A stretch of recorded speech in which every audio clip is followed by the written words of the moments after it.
Good evening, guys, and welcome to this week's ghost story from around the world. And tonight's ghost story is all about the Woodchester mansion in Gloucestershire. Woodchester Mansion is a Grade 1 listed building built in the Victorian Gothic style with a hint of French influence added. It is situated at the west end of Woodchester Park on the outskirts of the village of Nimsfield in Gloucestershire. It is approached by a long and rutted track that meanders through a tranquil valley until suddenly you go round a bend and there it stands with turrets and towers looming over you. Upon entering the mansion, it is like stepping back in time to a mid-19th century building site where tools are scattered about, ladders remain propped up against walls, and fireplaces hang suspended in mid-air. The land at Woodchester dates back to the Roman times with the remains of a large Roman villa situated in the local churchyard. A manor house was built at some point in the Middle Ages in the heart of the settlement of Woodchester next to the church. And in 1564 it was granted to George Huntley, who died in 1580. The manor house was then inherited by his grandson, who was also called George. And he basically abandoned it, sold it, and then turned his attentions to building a deer park, which was like the largest of its kind and stretched 7 miles long and was even encompassed by a wall to keep the minions out. He also went on to build a hunting lodge in around 1612, and this was built close to where the current mansion stands today. Upon his death in 1622, the lodge and park passed to his son William, who, so as to gain back money that the family had lost due to his father developing the deer park, he sold the estate in 1631 to Sir Robert Ducey, a former mayor of London. When he died in 1634, the estate was inherited by his son Richard. He never married, and after his death in 1657, it passed to his brother Sir William, who was created by countdown after the coronation of Charles II. He married Frances Seymour, but they never had any children.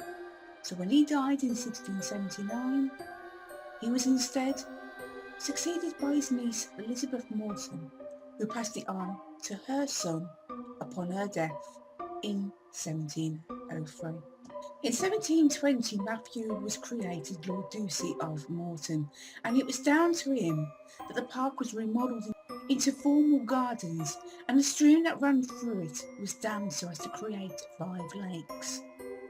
The lodge was also demolished and replaced during the 1740s with a grand country house called Spring Park.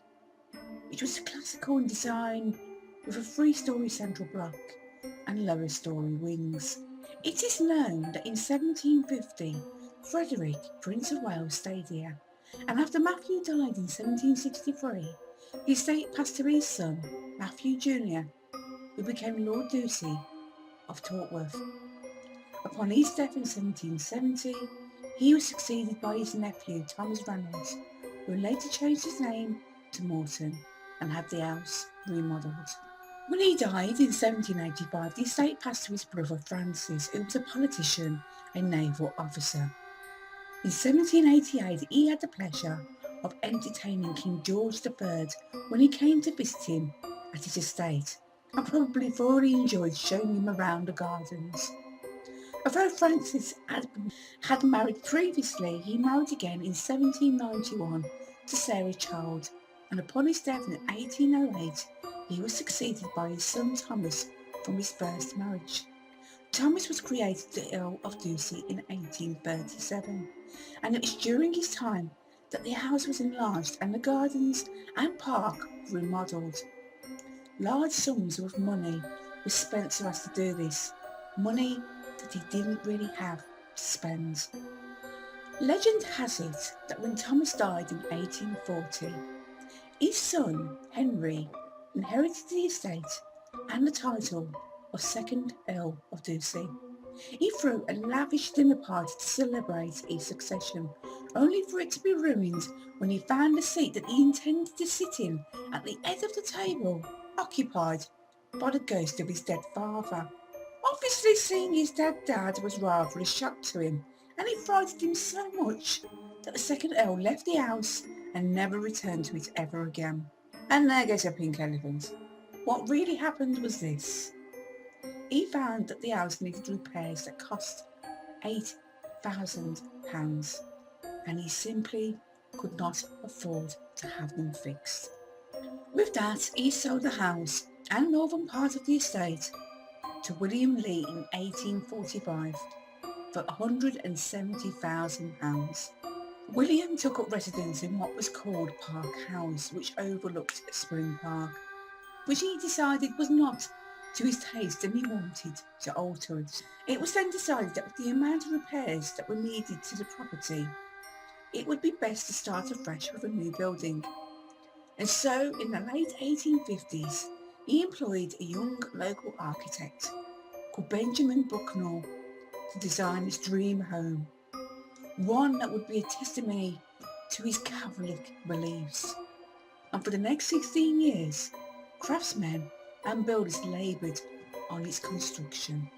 Built largely from local limestone and reclaimed stone from the previous Spring Park, the progress of building the house was slow, and then all of a sudden, in 1868, for reasons that have never been explained, the workmen downed their tools and left the site, leaving the house unfinished. The likeliest explanation was that the construction proved too costly and Lee ran out of money. And by the time of his death in 1873, the house was still not completed. The house was then inherited by his son William Jr., who continued to live at Park House with his 6 children and his mother-in-law. He asked Bucknell to furnish him with 2 quotes, one to finish the house and the other to demolish it. And when they both proved to be too expensive, the mansion was instead simply abandoned as he refused to spend another penny on it. By the 1890s, the estate and house were run down, and the only room out of the 27 in the house that ever did get completed was the drawing room in 1894.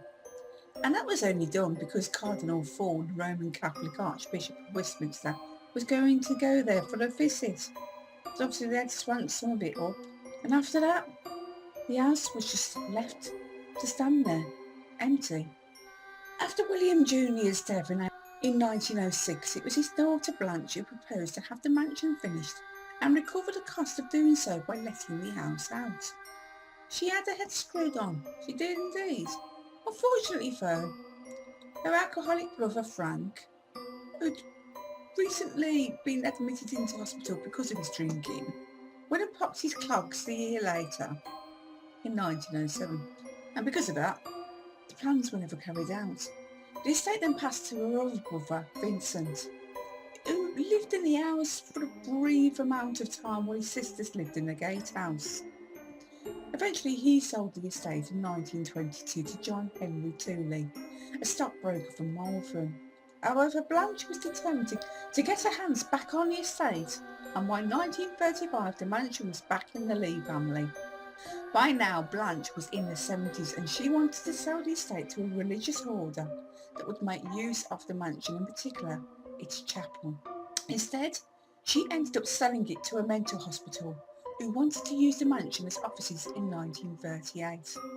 Subsequently, this plan was shelved. During World War II, American and Canadian troops set up camp in the park and used the cell of the house to store their equipment.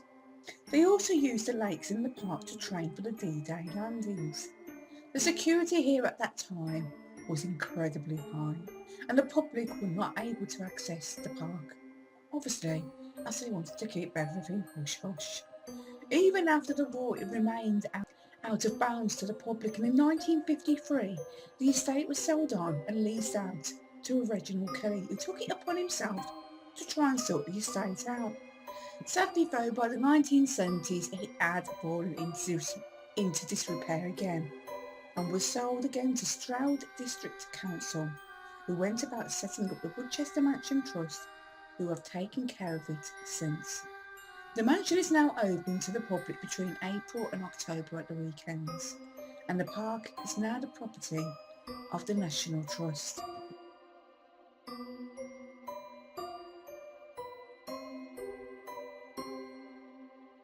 Woodchester Mansion is probably one of the most haunted buildings in the UK, and the paranormal activity that has been reported here has left some people so scared that they refuse to ever return.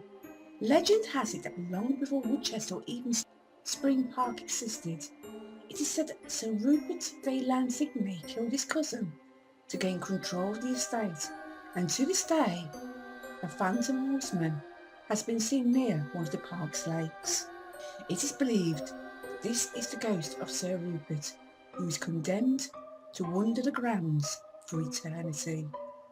Another spirit that has been seen on the estate is that of a monk, who is said to have committed suicide by drowning himself in the Middle Ages.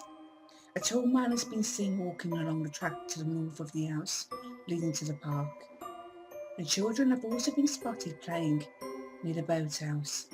In the early 1900s, several people reported seeing a ghostly coach and horses at the entrance of the gates, as well as on the driveway or in front of the mansion.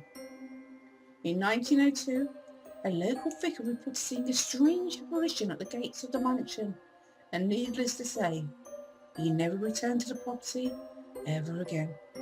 A few years later, a phantom horseman dressed in Civil War clothing was also seen on the drive.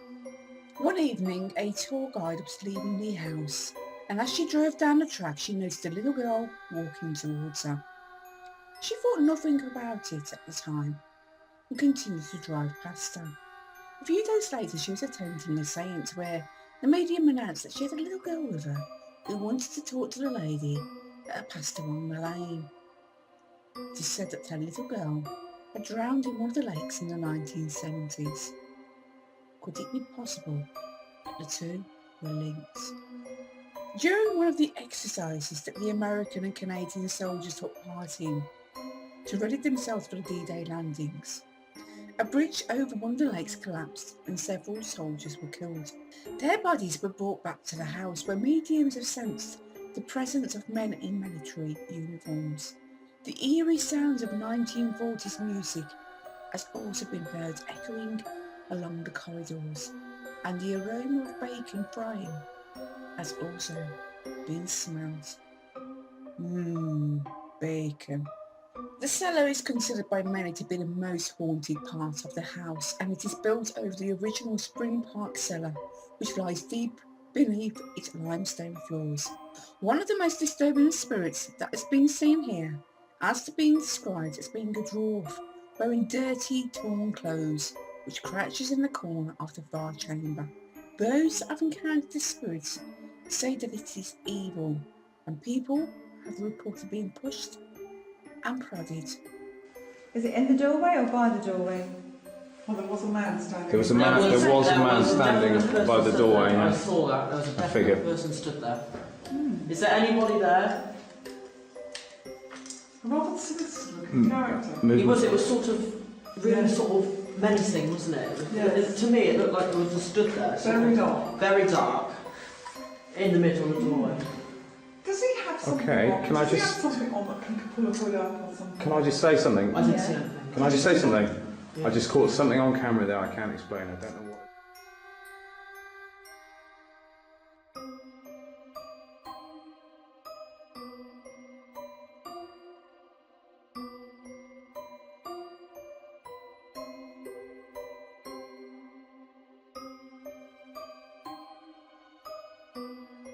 Other people are reported having their hair pulled violently, and this is believed to be connected with the ghost of an old woman who also takes great pleasure in grabbing a hold of female visitors and hurting them. The cellar is also said to be haunted by the ghost of two little girls who seem to only appear during the summer months. On one occasion, a mother was visiting the house with her daughter, and as they entered the cellar they saw a little girl standing in the middle of the corridor. For some reason, the mother was distracted for just a brief second. When she looked back up, the little girl had vanished into thin air. The scullery and kitchen occupied the spot where Spring Park's kitchen once stood, and the flat stone floor is so worn that it is believed to be the original floor of Spring Park. Here, a female voice has been heard singing an Irish lament, and a young man has been seen crouching in a corner as if he is trying to hide from someone. He may be linked to the apparition of a tall man that has been seen standing in the kitchen doorway and in the corridor outside the kitchen. He appears to be looking for someone or something as he leans towards the area where the young man has been spotted. Without a doubt, the most curious part of the house is the chapel, where people have smelt freshly extinguished candles and others have caught sight of a short man standing in one of the doorways.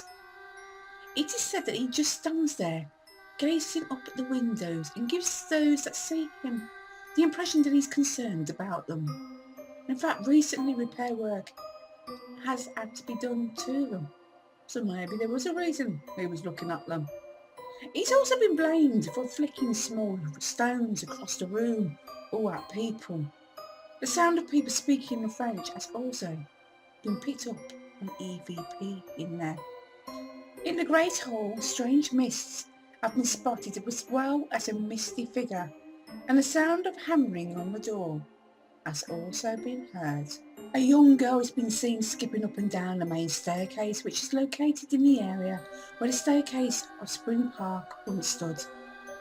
It is believed that she was a daughter of the Ducey family who died at a young age. Many people have reported feeling like they are being pushed when they have been on the stairs. On the first floor landing, the apparitions of two men have been seen, and one of them likes to make it very clear to you that he knows that you are looking at him. The second man has been described as being smaller in height and is dressed all in black and wears a hat. In 2014, this photo was taken during a paranormal investigation, and the person taking the photo at the time only saw one person walking into a doorway on the right at the far end of the corridor. When he was checking his photos after the investigation, he noticed a tall, dark male figure stood directly in front of the arched window. And if you look closely at it, you will see that the figure, for some reason, only has one leg, and that he appears to be holding what looks like a cape or a coat. There was no one on the investigation that matched the description of this person. So who was he? Also on the first floor, near the chapel entrance and master bedroom, there's been sightings of a hooded figure. Blue lights have been seen and a presence has been felt. Odd rumblings and tapping sounds have also been heard, as well as the sound of falling masonry. The apparition of a young woman dressed in white has also been seen on the first floor, usually standing by one of the windows, as though she's watching the world go by, or moving along the upper areas of the house. As well as that, a woman's voice has been heard, often wailing, and psychics have often picked up on the presence of a woman who states that she lived there in the 18th century, so was obviously an occupant of Spring Park. The psychics have also picked up on her name, which is Elizabeth, and that she appears to be anxious and is running, and it's something to do with a baby. On the top floor, people have reported being pushed and poked. Tapping has been heard, and others have experienced feeling uneasy up there, or that they are not alone. And that concludes tonight's ghost story from around the world. As usual, guys, if you enjoyed it, please do remember to give it a thumbs up. If you would like to ask me a question, if you have any comments, or if there's anything about Woodchester Mansion that you would like to share with me, please do so by leaving them in the comments down below. And that's it for tonight, guys. I shall see you all very, very soon. And until then, you take care now. Sleep tight. Don't let those bed bugs bite. Good night, guys.